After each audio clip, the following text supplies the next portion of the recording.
Dealing with inherited trauma is like grappling with grief. Sounds crazy, doesn't it? That something like inherited trauma should affect us as much as grief, but the sources of both are disturbingly similar, and the way our mind deals with both is also much the same. You'll see in the literature the stages of grief described as anything from 5 to 12. The number of stages doesn't matter. It's the effect on us that matters. Here, I've chosen 7. I'll explain. When confronted with the possibility that one's behaviour may be the product of the past, the result of trauma experienced by generations past, by people you perhaps never met, maybe didn't even know existed, many people would meet the revelation with denial, maybe even a little shock. You might say, how could that be so? I'm my own person. I dictate my own responses to things that happen. And you know, you're not wrong. You have choices.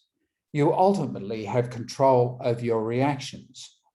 But there are subtle biological forces at work that push all of us to predetermined points.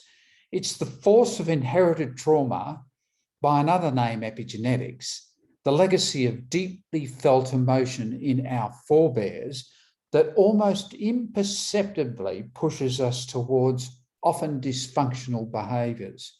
So, how is this like the stages of grief? Well, the first stage in realisation that epigenetics is at work in one's behaviour is, as I've explained, likely to be denial.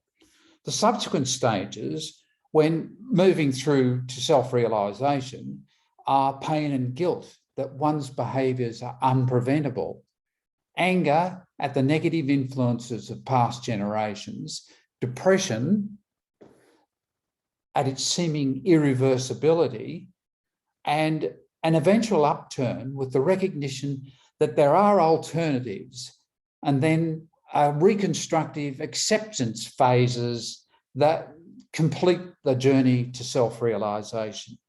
I use these stages of grief as a basis for my narratives in The Veiled Thread and the soon-to-be-released The Severed Cord, where the key protagonist is submerged within his dysfunction, eventually finding a glimmer of hope and a path through to self-realisation and an understanding of the influence of the past.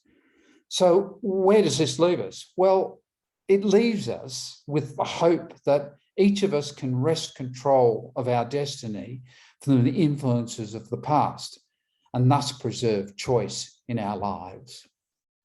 Thank you.